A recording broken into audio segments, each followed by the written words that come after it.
So hello, everyone. Thanks again for tuning in and listening. This is Steve Taylor. I am the owner of Merited Wealth down here in Miami, Florida. And this is my little podcast I like to call the Do It For Yourself podcast, where we come in and we have conversations with people and topics that we think, might find interesting and beneficial to those out there kind of doing it for themselves. And we're coming up maybe close to a year on doing this, and it's been a lot of fun, and I appreciate a lot of positive feedback and everything. And so just keep that feedback coming. So today I have a friend I haven't spoken to in a long time. This is really exciting, but this is kind of I like to put topics out there when we have these podcasts. And so this one's kind of unique. So, right, everyone, we're in the midst of the great resignation and everything, and everybody's switching jobs and switching careers. Well, what happens when, you don't necessarily like the position you're at, right, in the profession you're at, but you don't want to leave the profession? How do you switch that? And it's a really interesting road. So let me introduce my friend, and she'll introduce herself, Amy Refeca. Amy, if you could tell us a little bit about yourself, and I guess maybe tell us what you do now, and then we'll go into what you used to do before. Got it. Well, thank you for having me. I really appreciate it. I was so excited when I got your communique on, hey, would you join me? So my name is Amy Refeca. I am the owner and founder of Atlanta Wills and Trust Law Group here in Atlanta, Georgia, as the name implies. I am an attorney, clearly a business owner as well. And I help women protect who they love the most. That's what we do at Atlanta Wills and Trust Law Group. And happy, I think we're going to touch upon more sort of like the why women thing and, my journey and sort of getting to this point, but that's kind of who I am. I'm also a mom and, a wife and a daughter and a sister, and I'm all of the things. And yeah, that's kind of who I am. It's funny. I kind of was like doing some research and listening to a lot of your podcasts. And so I'm really excited to talk to you. I just kind of think I probably have a very different journey to getting to where I am today than some of your guests so far. So I'm excited. Let's talk about that, because I remember we were catching up right now, and my God, how time flies. I guess we haven't seen each other in 8 years. That was hard to believe. So, kind of 8 years ago, right? 8 years ago is kind of when this all started happening. You were a mother, you were a lawyer. Tell us a little bit about, kind of where you're at, what you were doing, and a little bit of that brief road that, I know there's different reasons why you ended up in Atlanta. You left Miami, but kind of where you're at, and a little briefly that road which led you to where you are now in your career. Yeah, so I actually never wanted to be an attorney. I never wanted to. It starts way back when. I actually wanted to be Indiana Jones. I actually have an undergraduate degree in archaeology. So I went to law school kind of on a pivot, just out of the blue. And so I went to law school. I'm kind of a front row seat kind of girl when it comes to academics. I like to get the A's and I like to do well. It's just kind of, has been my MO on those things. And so I did well in law school, and I was offered a position in Big Law.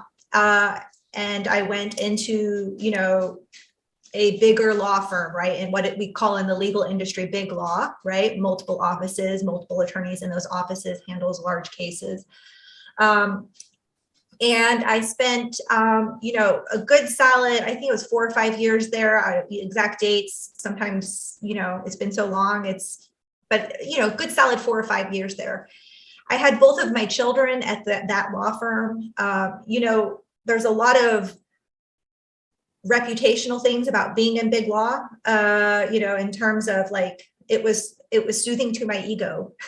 It really was, being in law school and getting that offer and knowing I didn't need to worry about all the things a lot of people were worried about in third year. It was soothing to my ego, but there were a lot of things about Big Law that didn't work for me. but I was having this conflict of, this is supposed to work for me because I was told you're supposed to covet this position and you're supposed to want this, but it wasn't working for me.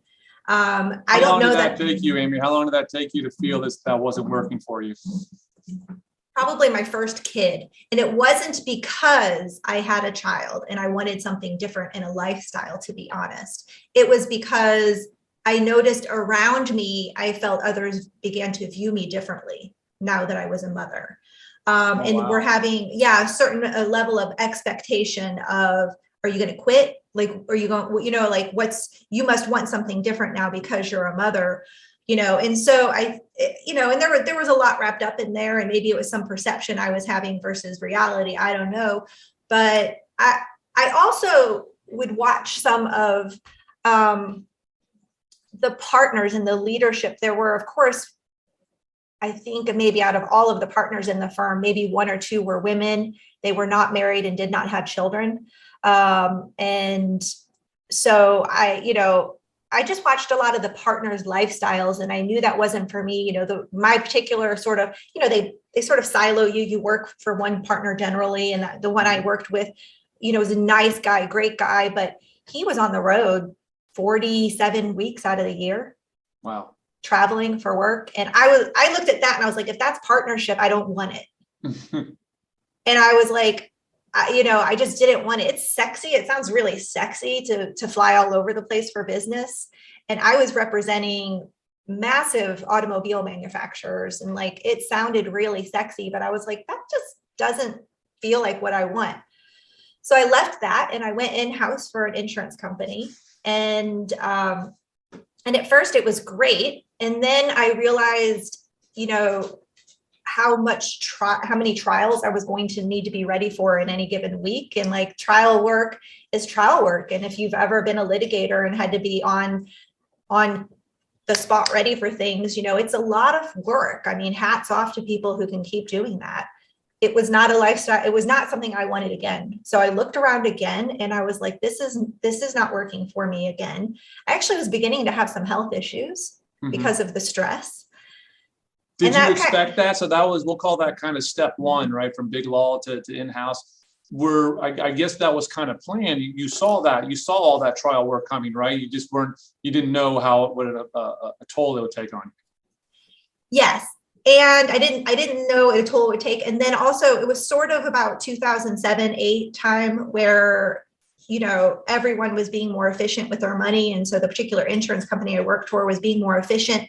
I was the cheaper chicken. So I was in-house counsel. I was much less expensive to try cases than outside counsel, right? So as a business model, they made a decision to kind of increase our workload. And so we saw a significant increase in the number of, cases we were taking to trial and being asked to take to trial that traditionally there probably would have been an outlet for. And so there was an increase, and that really put me over it. So I was also a very good litigator, but I didn't enjoy it.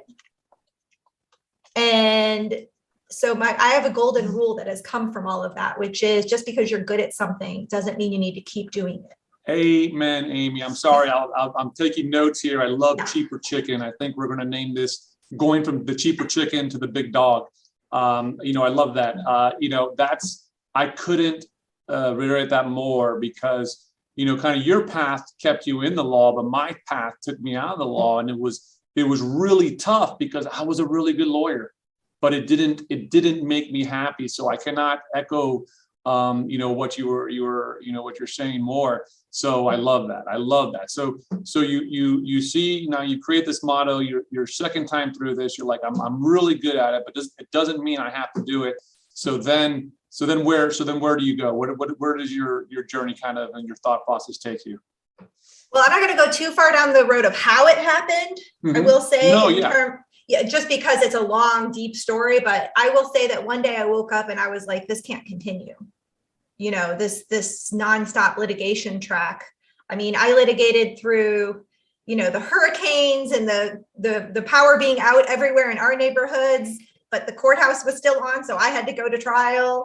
even though like nobody had electricity. And it was like, I just litigated through all of it. I litigated through being a mother of young children. I kind of joke, but in all seriousness, my mother-in-law is a saint and kept me from being highly medicated and probably intoxicated at points in my career as a mom, because she always had my back. Like, and I knew that my kids were being loved, sometimes probably more than I could in the moment, because she was there for me. But I was in the courthouse constantly, and it had to stop. And so one day I woke up and I was like, if it doesn't stop, there's going to be some serious consequences to my, my health and a lot of things. And so I put in my 2 weeks. I was like, it's got to stop. I didn't think it through well. I'm going to be totally honest. Like I actually just happened to listen to one of your previous guests talking about preparing, there was not a lot of preparation. So I'm not going to recommend that approach unless it's crisis mode. Like I felt like it was for me. Yeah. But it's funny the way that, these transitions are working. Now that I look back on it, I just look like I keep changing boats on the water. So it's like I went to a cruise ship with Big Law, or I went to like a nice yacht with Big Law, and then I went to a cruise ship with corporate, and then I jumped off the ship. And then I'm looking for another boat to get into. And that's where, you and our story sort of begins. And that is, I knew I wanted to sort of stay in the profession. And honestly, I don't know that I had a lot of foresight into what else would have been available to me otherwise. But I also had this longing to do something that served with my education. And I had always had an interest in estate planning from law school. But like I said, I had this offer from Big Law. And so I just was like, I'm going with the bird in the hand versus two in the bush. And that's where I sort of fell into estate planning. Was this is an act of service. And I was longing for that after fighting in courtrooms for 10 years. Yeah, it's so hard many times to find a reward in the practice of law, I think in many ways. And when I was struggling, I did a lot of estate planning, but I worked with a lot of other with trial attorneys and their clients. And I told my wife, I'm sorry, my Zoom thing is doing something here, but I think we're still good. Okay. I told my wife, it was really tough, and no one really gave you many thank yous, right? There was always fighting and everything there. And but I had to feel that I was doing the right thing myself, right? And that's where I was going to get my thank you, and that was a challenge, and to go through that, because we all want to feel that our work is purposeful. So, I remember, Amy, I remember we were in the neighborhood, we were friendly, our kids were in the sports together. And I recall, like I see you today, I see you online. You're such a dynamic, not that you weren't before, but you were tired. I saw it. And we had our conversations, and you were searching and you were looking into it. So as you kind of, got into this, tell me about, starting it out, maybe how it was different, or how you approached it differently and than it was before, and how you've built this business to really give you that reward you're looking for. Well, first I'm going to say I didn't start a business because I had no idea that's what it was. Like, I just didn't. I don't have entrepreneurs in my house. I don't have business owners, because there is a difference between being a business owner. I didn't know. And honestly, had I known, I don't know that I would have done it, because it's scary at times. It's, and I know you're, a serial entrepreneur. And so as is your wife. And so I know that that's like systemically in you. And so I didn't know that. I didn't have that. I mean, and so I want to unpack that for a second. That's fascinating. Yeah.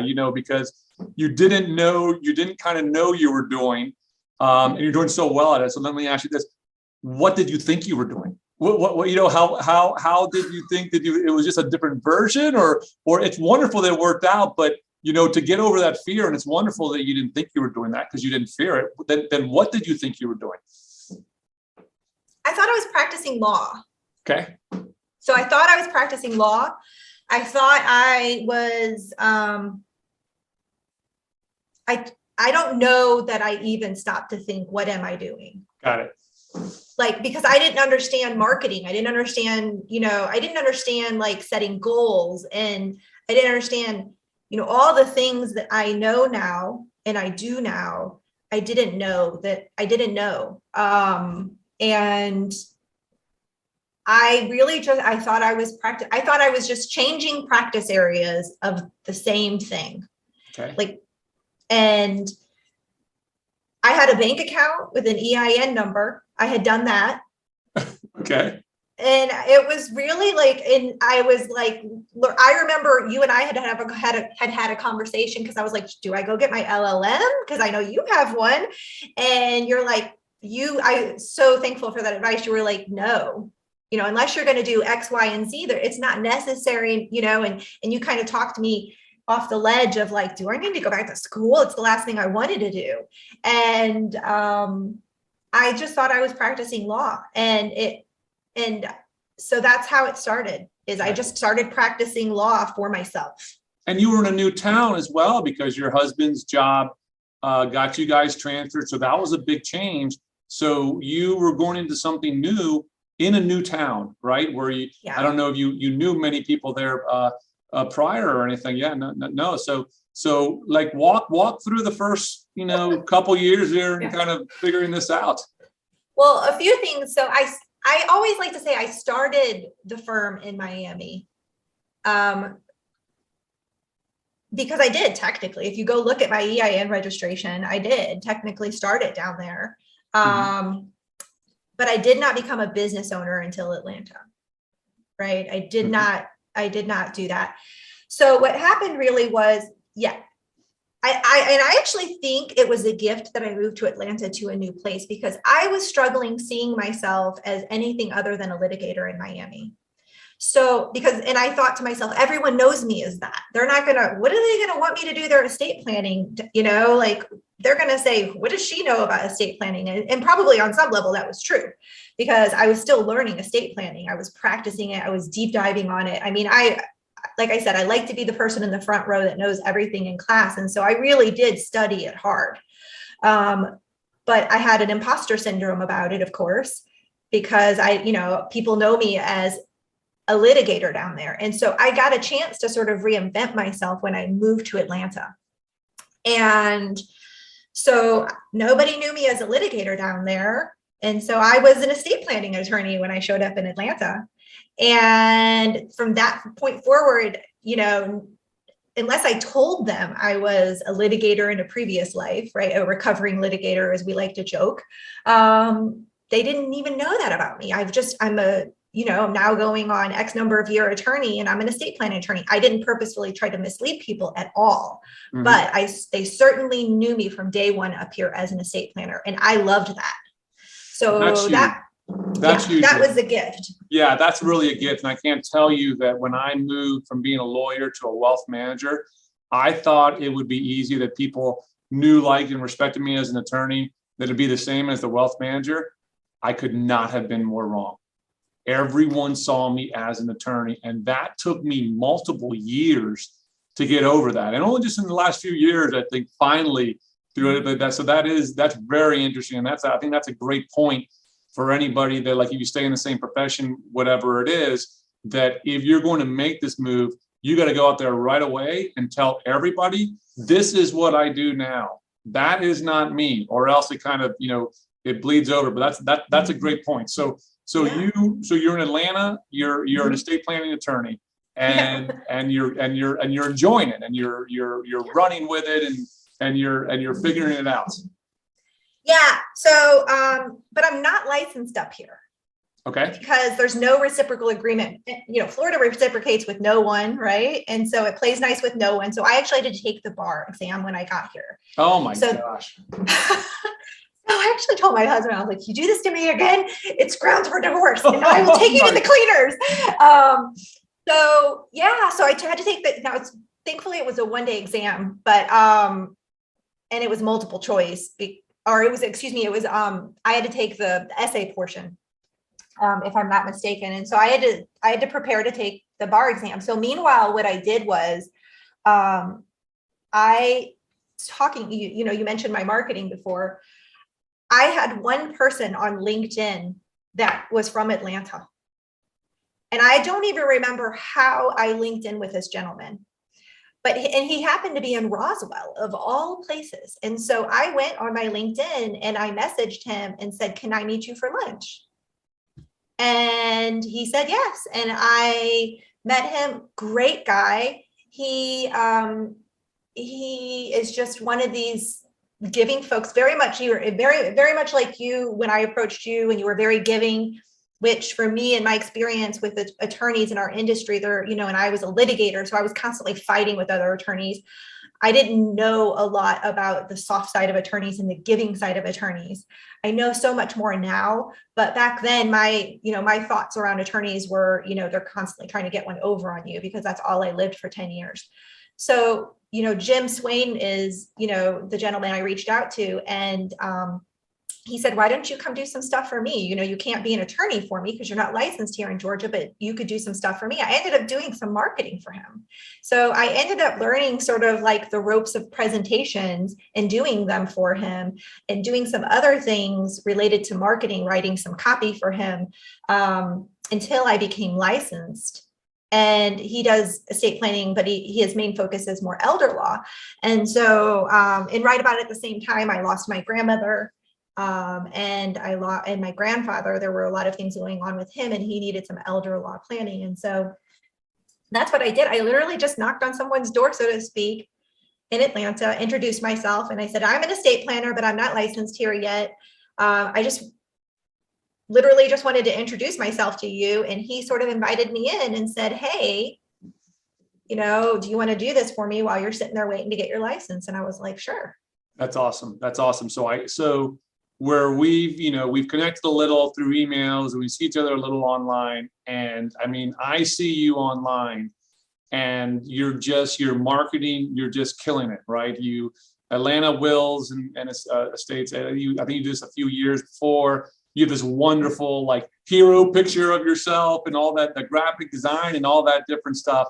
I mean, this was something you never, ever did before. You were not a marketer. That was no skill, no history, no anything. And really, you're really good at it. So how did that happen? And was it somewhat that you really, and I gotta think you enjoy it, that you enjoy it and join it. And how did you find that hidden talent?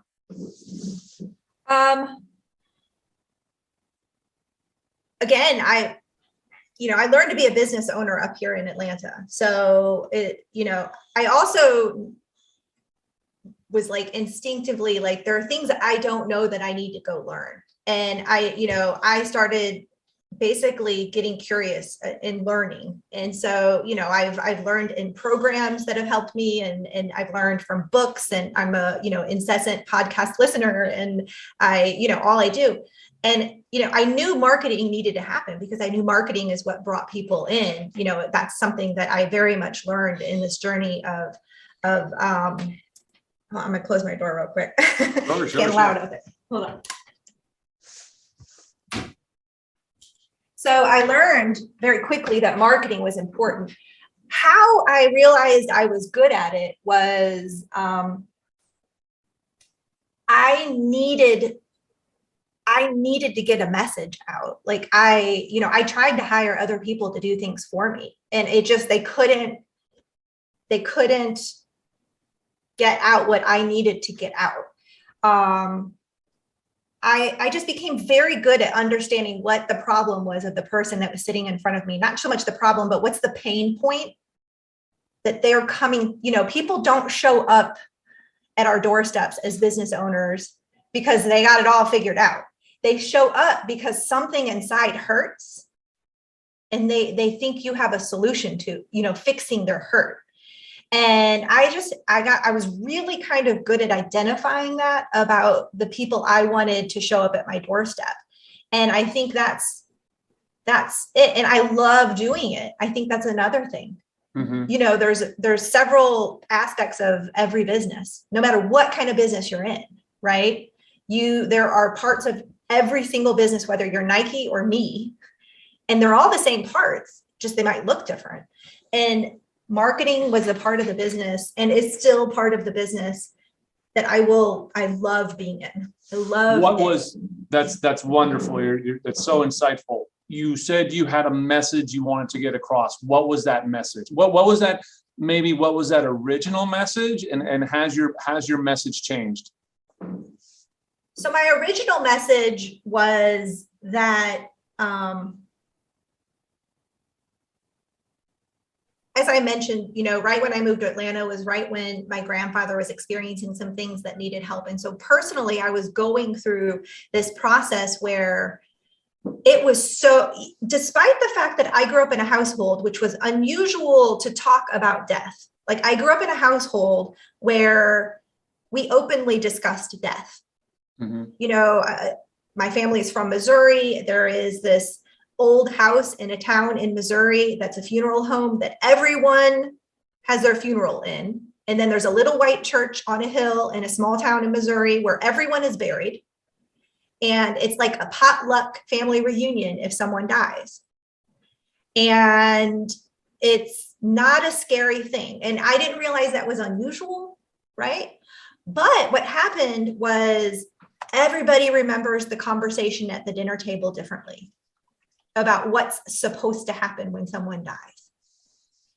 And it always brings out old wounds. And it always, I always say, like, I'm an anthropologist also by trade because I have a degree in anthropology, archaeology, and, birth, death, marriage, divorce, these things bring out grief and bring out change. And so what I was realizing initially when I first started my business, and I was experiencing this in my family, that it is so important to clearly communicate, And Yep. so initially I just knew the pain. I knew personally the pain of not having a clearly communicated plan.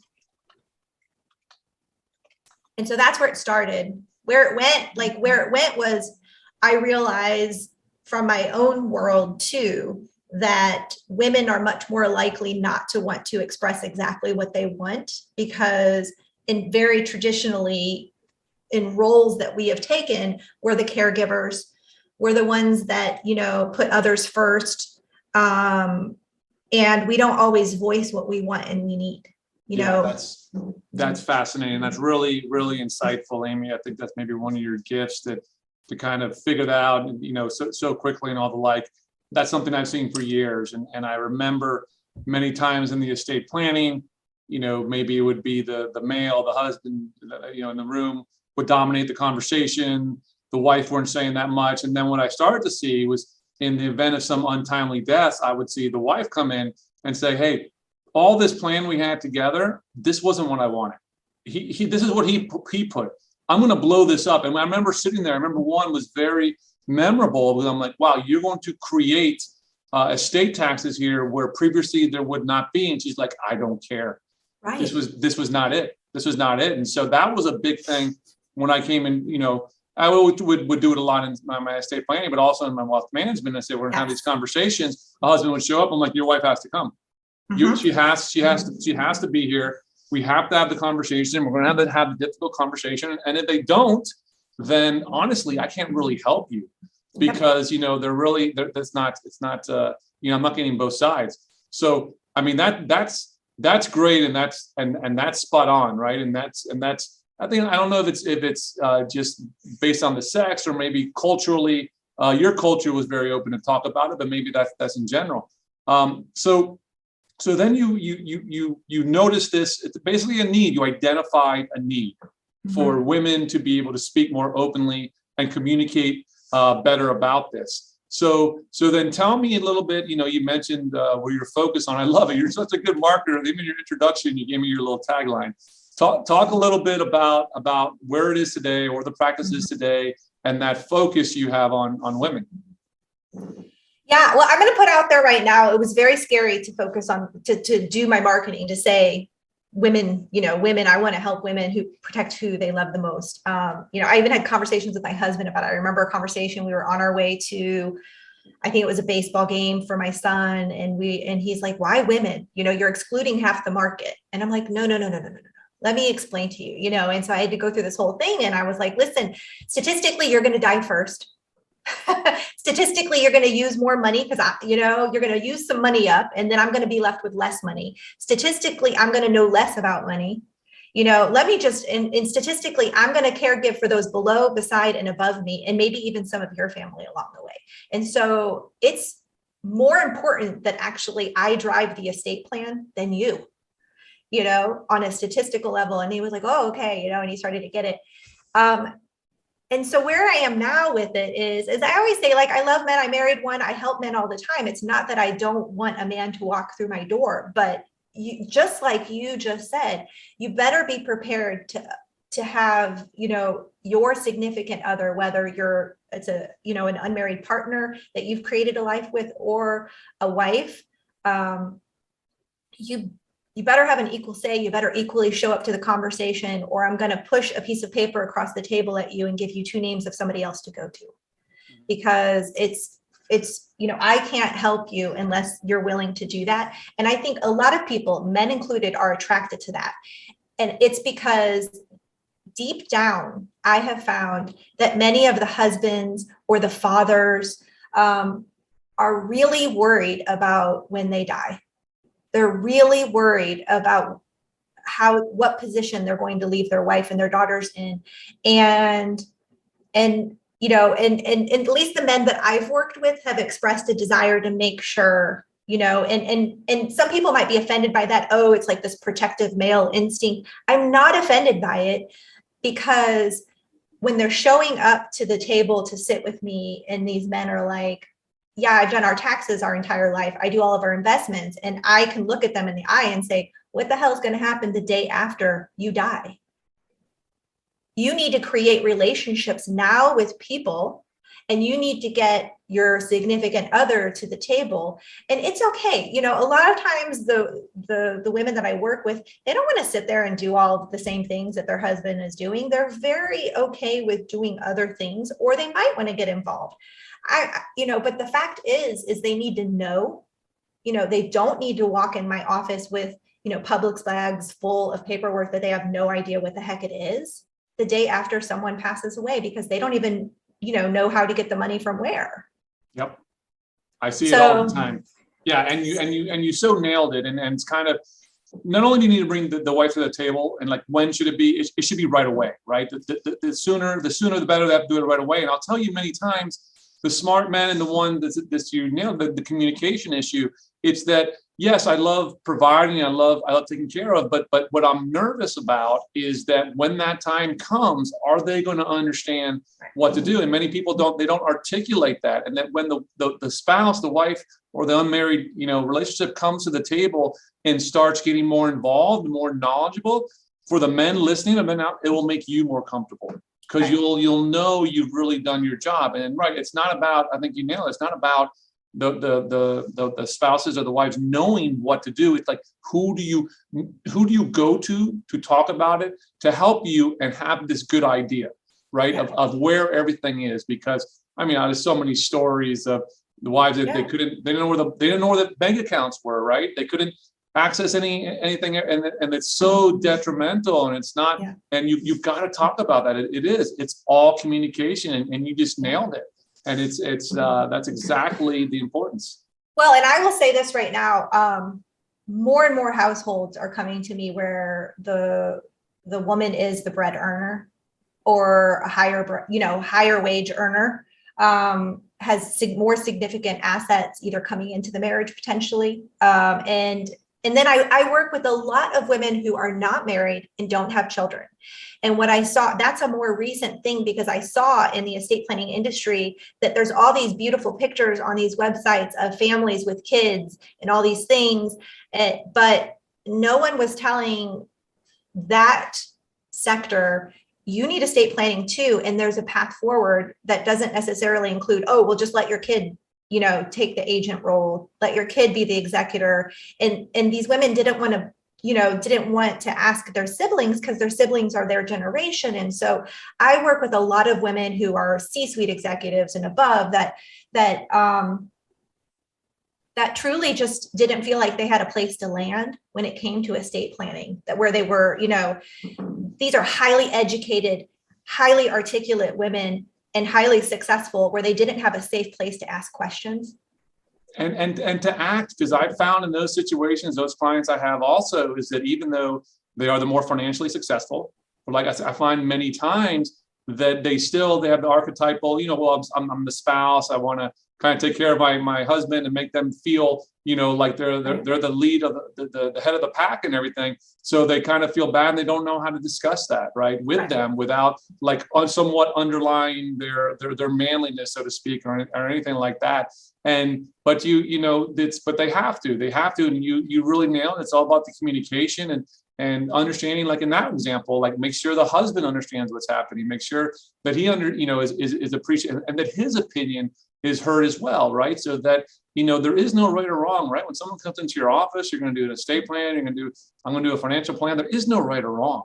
It's just, you need to communicate to us what we're doing here, what you want, and then let us as the professional give you kind of the best route to go and do that. So the communication, the conversations, that's what it's all about.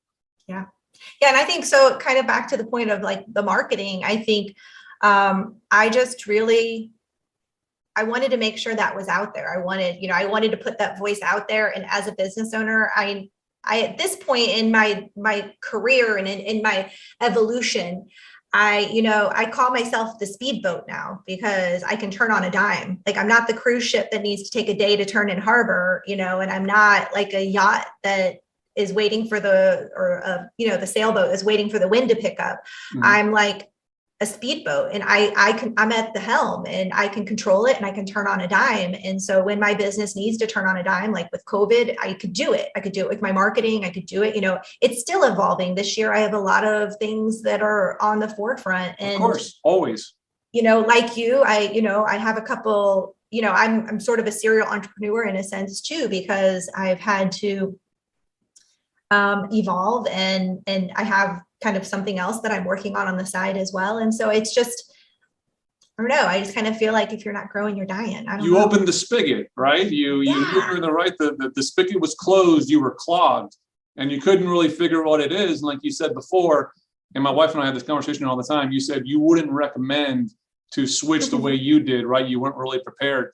But we look back at that all the time, and we say that that's the only option. That's the best option. If you went slow, maybe you wouldn't do it, but you knew internally it was just crying out, this isn't working. I need to do something else. And you trust your gut and just go with that. And then, become the speedboat and figure it out, and I love it. And Amy, this has been awesome. You're like not that you're a different person. I would say your true self was able to come out, and this is who you are, and this is what you are now. So I like to end these conversations and to kind of go to, and you can go back as far as you want, that if you could go to younger Amy and you could tell her something that you wish someone had told you back then, what would that be? Yeah. I have probably a few different things. They're cliches, or they're not cliches. They're like one-liner statements, mm-hmm. but I wish that I could have had like deep conversations with myself about each of them, right? Multiple ones, because I don't know that I could have actually internalized it the first time around. Probably like of the two or three that I'm going to say, the first one would be that failing is good. Like failing is good. Like fail. You fail up. Like failing just means that you hit the guidepost, right? Like, oh, you bumped up against the bumper and you just got to realign, because failure was not an option for me for the longest time. And failure was devastating for me, for a very long time. I mean, we're lawyers, like we're taught like one mistake is like catastrophic, and it's like, even though we're in it, I am in an industry that's called the practice of law, right? Not the perfection of law, but like failing is good. Like, do it and do it a lot. Like, I'm still struggling with it. I still every day struggle with that. So that one, I think that's like a big one. I think the second thing that I would tell her is, you owe nothing to no one. And I am so grateful for the words that you shared with me today, because, it's good to hear that you feel I'm more in alignment with who I am. I still feel every day that I'm being more and more in alignment with who I am. But, every day I feel like I owe something to someone else. So I owe it to someone to stay where I am. Right. Yep. And I'm a mom. And so probably the hardest person to think I owe nothing to no one is to say I owe nothing to my children, to stay stuck, and now having a 17-year-old, he'll be 17 in a couple of weeks, and an 18-year-old daughter, 17-year-old son. I look at them and I'm like, I would never, ever in a million years want them to stay stuck because they felt that they owed me something or someone else to something. And so those are probably like the two, like, you owe nothing you don't owe it to your spouse, nothing. Like, to stay somewhere dying, you just don't. Like, and I love my husband, and probably, like, there were a couple of rough spots because of some transitions he's done, I've done, all these things, but, like, at the end of the day, like, you've been put on this earth for X number of years to do something, and you've been given a gift and a reason to be here, and you owe nothing to no one except do it. Amy, it chills me. I love the words and what you're saying. And I remember when I was deciding to leave the law, right? It was really tough. And I tell my wife, I wasn't internally ready to do it until I told my mom, right? Like, what would they think of me? And that was because we're all children, like you said, and all this estate planning, all these things that come up, they're all and then number two, exactly, the biggest present I'm going to give my kids is to make it very clear that I chose to love and support you and pay for everything you did. You don't owe me anything for that. That was my choice to do that for you, right? And I just think that's the best thing you can do for your kids. So that was just that was wonderful. This is tremendous, Amy. I'm hopefully no one else listens at this point, but I'm going to say you're my best guest so far. All right. Well, thank you. I appreciate that. And anytime you want me to come on and listen, I'm going to probably reach out and sort of tap you back. Absolutely. Here in the near future. It's been a pleasure. And and just, I've sent you a thank you before. Like, you were one of the first attorneys I had ever met that was really, like, I probably only had one other experience with an attorney that I really kind of felt like, from the goodness of inside you were willing to help. Like, there was not an ulterior motive that I felt from you. It was just like, so thank you. I appreciate it. And thank you. You're paying it forward, right, to all your clients. And this was wonderful. Thanks so much, Amy. Absolutely. Everybody have a beautiful day.